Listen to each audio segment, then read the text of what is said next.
আসসালামু আলাইকুম। সকলে কেমন আছেন? আশা করি ভালো আছেন। আজকে আমি ব্লগটা শুরু করলাম আরকি গাড়ি থেকে।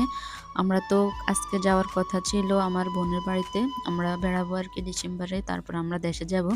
কিন্তু আল্লাহ তো আমাদের আসলে সব আশা পূরণ করে না। আমরা আগের দিনে ইমার্জেন্সি আরকি একটা প্রাইভেট কার নিয়ে চলে এসেছি। কারণ মতলবে একটা ডায়রিয়া হাসপাতাল ছিল।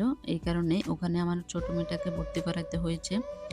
দেন আমাদেরকে ৮ ঘন্টা রেখে তারপরে আরকি রিলিজ দেয়। তো আমরা ৮ ঘন্টার পরে রাত্রে ৯ টার পরে আমি আমার বোনের বাসায় চলে গেছি। তো আমার আর বাকি আরেক বোন আজকে আসছে আরকি। তো আমি আসলে অনেকটাই আপসেট। ভাবছি অনেক খুশি লাগবে আমরা বেড়াবো। কারণ আমরা তেমন একটা কোথাও যাই না। তো যেহেতু অনেক বছর পরে আমি আমার এই মামার দেশে এসেছি। এটা আসলে আমার বোনের বাড়ি আর তার মধ্যে প্রথমত আমার মামার বাড়ি। কারণ আমার মামার ছেলের কাছে আসলে আমার বোনের বিয়ে হয়েছে। তো আমার ২ আত্মীয় এখানে। আমার মামা আছে, মামি আছে, তারপর আমার বোন আছে, বোন জামাই আছে। ওই হিসাব করলে আসলে আমরা একটু বেশি বেড়ানোর দরকার। কিন্তু এতটা তো করা যায় না। আর এই যে এই হাসপাতালে আসলে আমরা ৮ ঘন্টা ভর্তি ছিলাম। তো এখন দেখেন আমার বোনের ছাদের মধ্যে ও ছাদ বাগান করেছে। এত সুন্দর মাশাআল্লাহ কি বলবো সবগুলাতে ফল এসেছে। আর এই যে দেখেন এখানে বিলাতি ধনিয়া আছে, তারপরে দেশি ধনিয়া আছে, এই যে মরিচ ৪ টা আছে, এই যে এখানে আনার গাছ আছে, এখানে করলা আছে। ওস্তা বলে যে ওস্তাগুলো এত সুন্দর একদম তনতাজা, দেখতে অনেক ভালো লাগতেছে। তারপরে এখানে এই যে সিম ধরতেছে। সবগুলো ও নিজের হাতে এগুলা করছে আরকি। তো ও আসলে এগুলা করতে পছন্দ করে। এই যে আমার ছোট মেয়েটা ওর জন্য দোয়া করবেন। ও আগের থেকে একটু সুস্থ আছে। তাও কিন্তু এখনো পুরোপুরি সুস্থ হয় নাই। ও কিন্তু এখানে ভালো লাগতেছে হাঁটাহাঁটি করে। দেন আমার আপু অনেকগুলো ড্রাগন গাছ লাগাইছে। আর আল্লাহ যদি দেয় আরকি তাহলে ফল পাবে। তো বন্ধুরা ওর অনেকগুলা বেগুন গাছ আছে। কিন্তু বেগুন গাছ সবগুলাতে ধরে নাই। কিন্তু ফুল এসে গেছে সবগুলা গাছে। আর এই যে দেখেন এগুলাকে কালি মরিচ বলে। ও সবগুলা মরিচে ও এভাবে লাগাবে। এখন ২ রকম ২ জাত আর বোম্বা মরিচ এই ৩ জাতে লাগাইছে। আর এই যে দেখেন এটা ফুলসহ এত সুন্দর লাগতেছে। আমার যে কি ভালো লাগে। আমার আবার একটু ফুল পছন্দ বেশি। তারপরে এই যে এটার মধ্যে এখনো ফুল আসে নাই। তারপরে ও শসা গাছ লাগাইছে কিন্তু এখানে নাকি ইঁদুর এসে শসাগুলো খেয়ে ফেলে। ৪ টা শসা খেয়ে ফেলেছে। এখন আর ১ টা আছে। আর এই যে এটা হলো আঙ্গুর গাছ। ও আসলে সব রকম গাছ এরকম লাগানো পছন্দ করে। এই যে দেখেন মাশাআল্লাহ এতগুলা মরিচ ধরছে এখানে। মরিচগুলা দেখেই মনে হয় যে কি যে করি পান্তা ভাতের সাথে খেতে অনেক ভালো লাগবে। কিন্তু না, এগুলা তো এখন খাওয়া যাবে না। কারণ আমার মেয়েটা অসুস্থ। তো বন্ধুরা আমি আসলে এখানে ২ দিনের জন্য বেড়াতে এসেছি। আর আমার ঘোরাঘুরি করতে একটু ভালোই লাগে। কিন্তু যেহেতু আমার বাচ্চারা ছোট এই কারণে একটু কমই করি। তো এই যে দেখেন এখানে এখন শসা গাছ। শসা গাছে ৪ টা শসা নষ্ট হয়ে গেছে। আর একটা আছে কে জানে এটা খেতে পারে কিনা। কারণ একটাও এখনো খেতে পারে নাই ওরা। এত কষ্ট করে গাছগুলা করছে। আর এখানে একটা বাউকুল বড়ই আছে। এখন ওখানে ফুল করছে।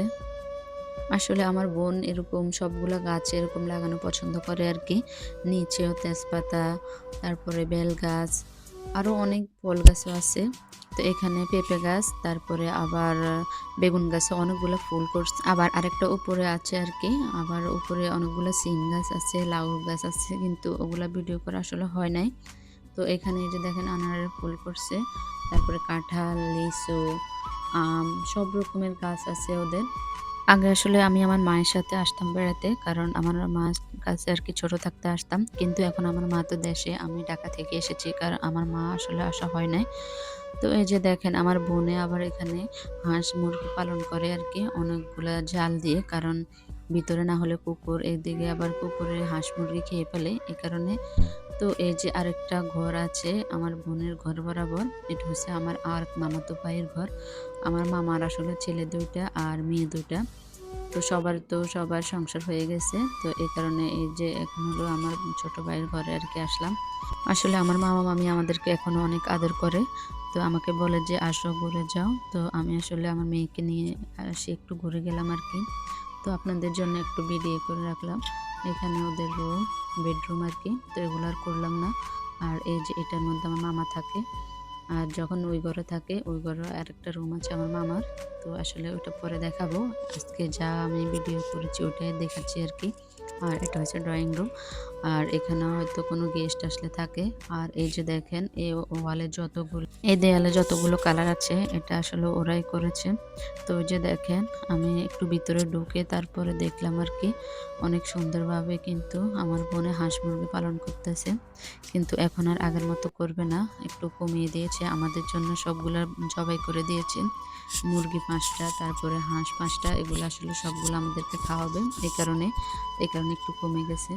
তো এখানে উঠানের সামনে আসলে সবগুলো গাছে এভাবে রেখে দিছে আরকি। ওর কমলা গাছ আছে, তারপরে আনার গাছ আছে, আঙ্গুর গাছ আছে। আর এই যে দেখেন এখানে ও এত বড় একটা টেবিল বানাইছে, কারণ আমাদের ফ্যামিলিতে লোক বেশি, ওদের ফ্যামিলিতেও লোক বেশি। তো এই খাবারগুলো যখন কিনে এটা হলো বিগ সাইজ, আর কোনো সাইজ নেই। তো লোকেরা বলে যে, "এত বড় আপনারা টেবিল কিনেছেন কেমনে?" এরকম তো আমরা আসলে কোনো সাইজ বানাই না। এই যে দেখেন ইলাহি আয়োজন সবকিছু নামিয়ে তারপরে বিকেলবেলা এখন পিঠার আয়োজন আরকি, পিঠা উৎসব। কি পিঠা খাই আসলে সবগুলো আপনাদের সাথে শেয়ার করব। কারণ আমার বোনে অনেক পিঠা বানায় আমাদেরকে খাওয়ায়। আমরা তো আসি না, যখনই আসি তখনই কিন্তু আমাদের জন্য অনেক স্পেশাল ভাবে আয়োজন করে। আর এই পিঠার ডিজাইনগুলো আমি বানাইছি। কেমন হয়েছে জানাবেন। আসলে আমি একটু পারি আরকি নকশি করার জন্য। এই যে সবার অক্ষর দিয়ে, নামের অক্ষর দিয়ে আরকি একটা বানাইছি। আমার দুলাভাইদের অক্ষর, তারপরে আমার বোন জামাই আসবে, ওর নামের অক্ষর, তারপরে আমার হাসব্যান্ড আসবে। সকলের নামে আরকি আমরা আসলে দুষ্টামি করতে এভাবে বানাইছি। তো সকলে ভালো থাকবেন, সুস্থ থাকবেন। যেহেতু বেশি লাইক করবেন। আল্লাহ হাফেজ।